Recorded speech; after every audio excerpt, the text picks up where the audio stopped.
thing about the government, the wheels grind slow. So it takes 2, 3, 4, 5 years for something that may have been voted on for it finally comes to fruition in terms of its physicality being built or whatever the case may be. So that's the reason I say 5 years. I mean, that to me is showing the real purpose behind service should be selflessness. That you're out there to serve your fellow citizen at no benefit to yourself, other than the satisfaction that you went out there and did the best you can do and upheld the word that you promised to do for your citizens. And at least that's how I feel. So again, governing may be difficult and cumbersome at times, but being responsible should never be, or should neither ever. So now we're going to get into budget a little bit. Now on this, I'm not going to bore you with a lot of numbers, because that's when you start losing them and they close their eyes and you fall asleep and then you forgot everything. So we're going to be going over a few things and talking about a couple things. And again, I would encourage you to download these documents and look for yourself and see what's what. And afterward, if you've got any questions, I've got copies up here that we can might be able to answer any questions for you. So we are in a shortfall, and what is our future? At our current pace, we're going to be one of the, or could be one of the highest tax and fee cities in the state of Texas. Does that sound like something that's appealing to you? Because I know it's not appealing to me just as a citizen. So why is this? What is our way out, and what can we do about it? So one of the reasons is we're not bringing in the type of businesses that create the quality of life for our citizens. You know, jobs are better than no jobs. Let me say that first and foremost. But enough car lots, enough restaurants, you know, enough of whatever that we have way too many of. We need to be bringing in better jobs that have a higher quality, that's going to affect that quality of life by means of a good paycheck, good benefits, and of course that means, and this is a very important one, in terms of a company that's more community oriented. There are a lot of large companies that do that. They come into your town, they donate something every year, or they do whatever, because they want to be a part of your community. And that's the kind of businesses that we need to be reaching out to. That is how you affect quality of life, from my opinion. You know, we need to be looking for industry giants, military contractors and the like. They create these things that I'm talking about, the good wages, the good benefits, and that community oriented type of company that we're looking for. So again, when we have all this, this creates what?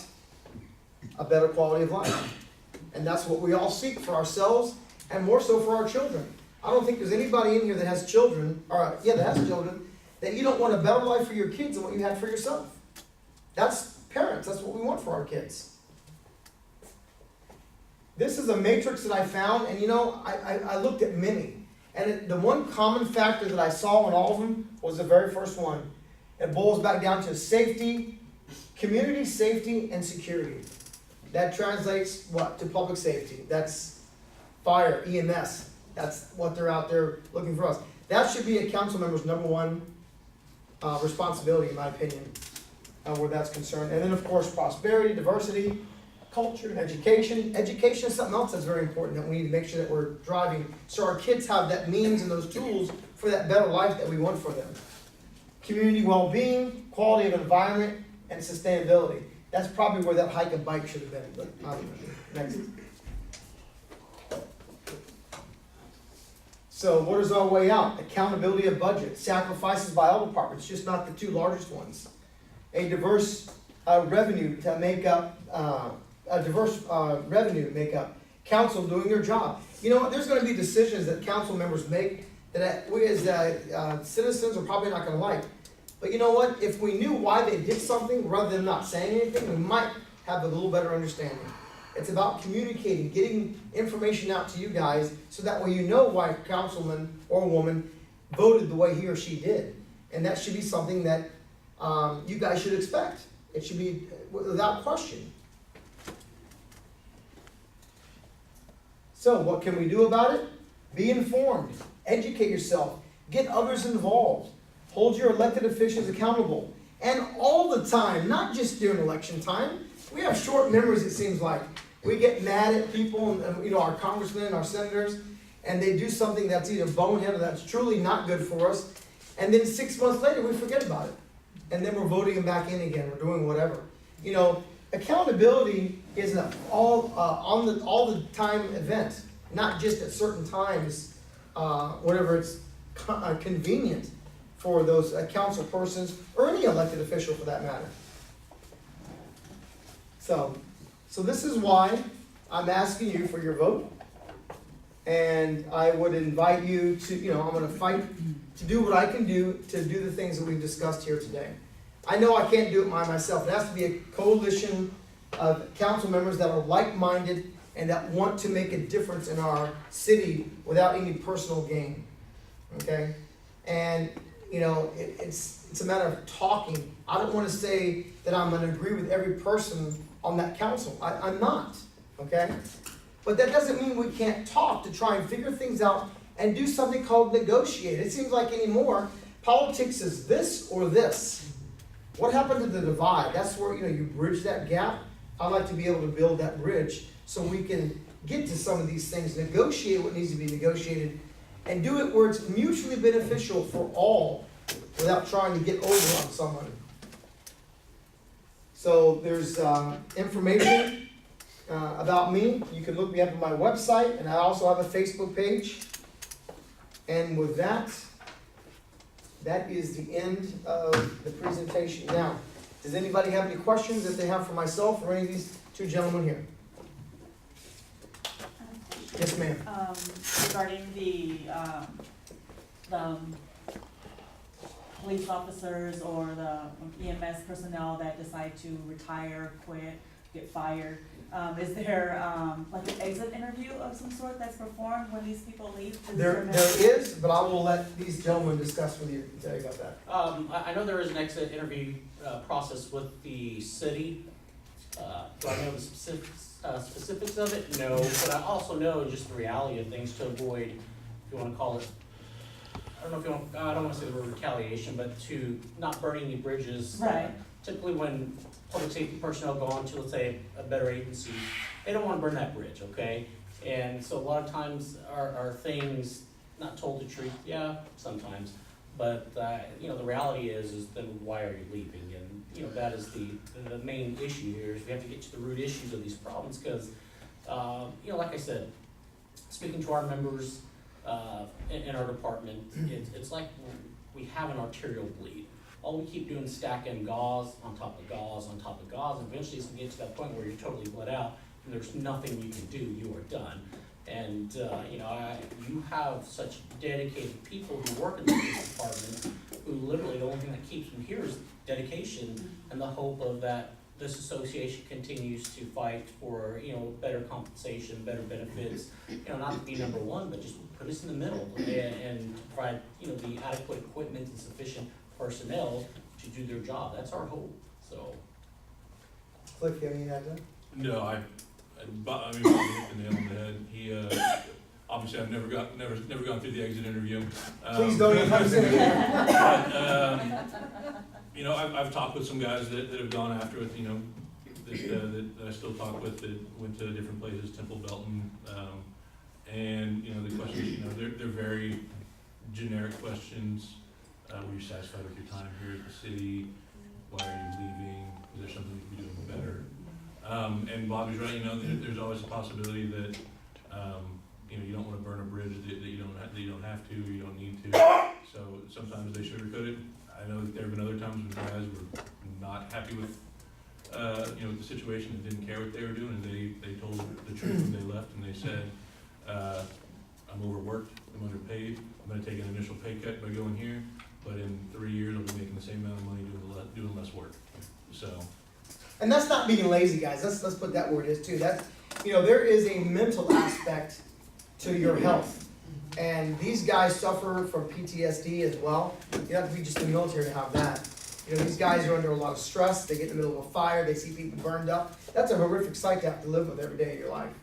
And so people getting shot at in a firefight, it's not something that's enjoyable. So, these men experience that and they live with that as well. And that's a service that that maybe is not provided like it needs to be provided, that's something else that needs to be discussed as well. But, anything else to add to that? Are you guys good?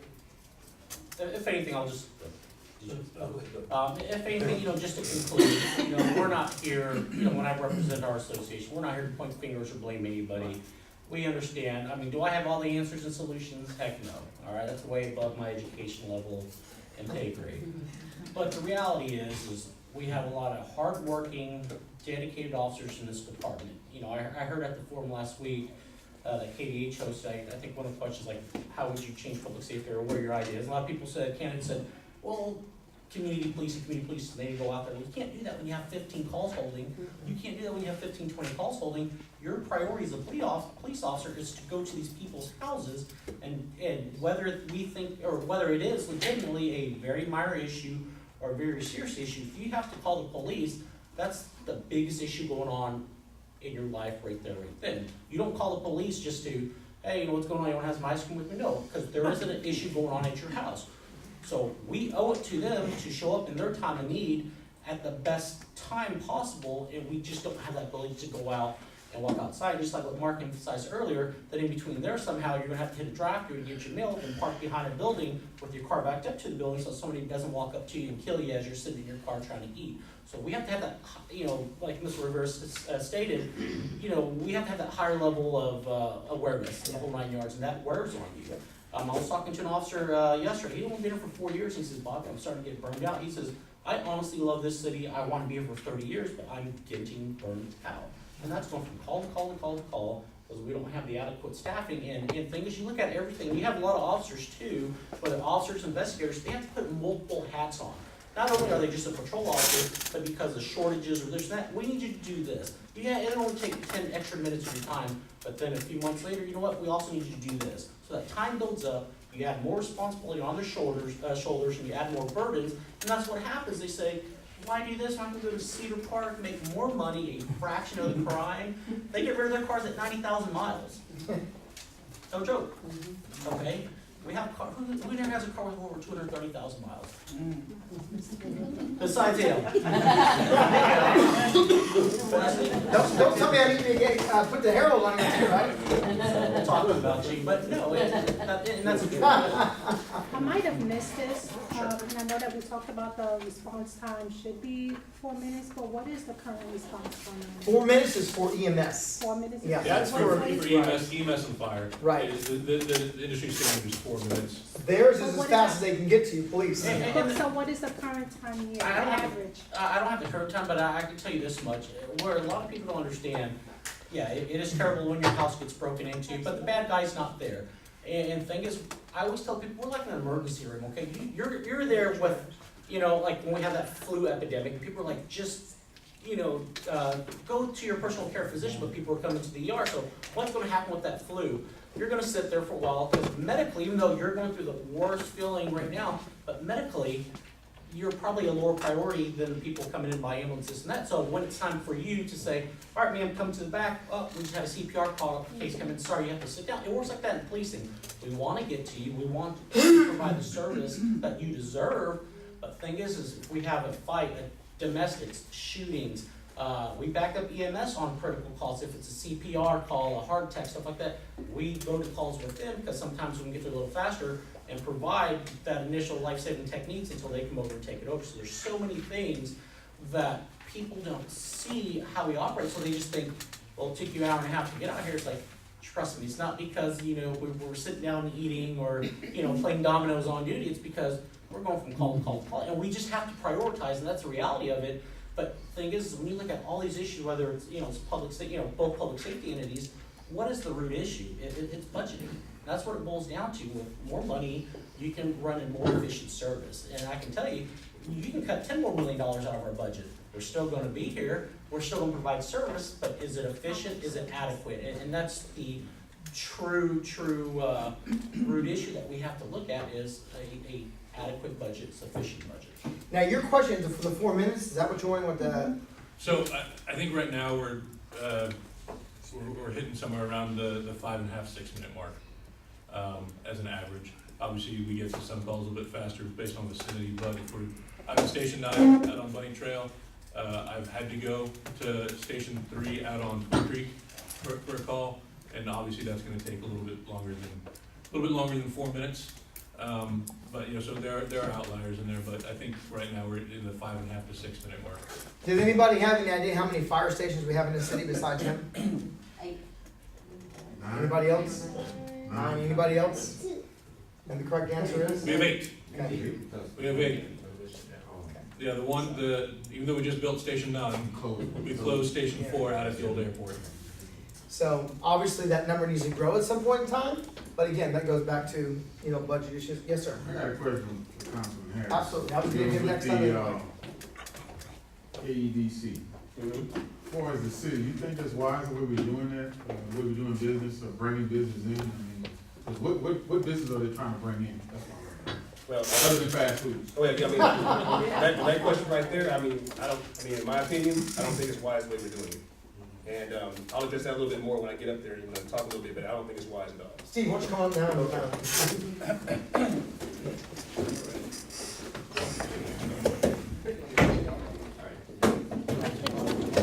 I just wanted to, again, I'm Steve Harris, Clean City Councilman District 4. I just wanted to touch on a few things that, Presidio had commented on.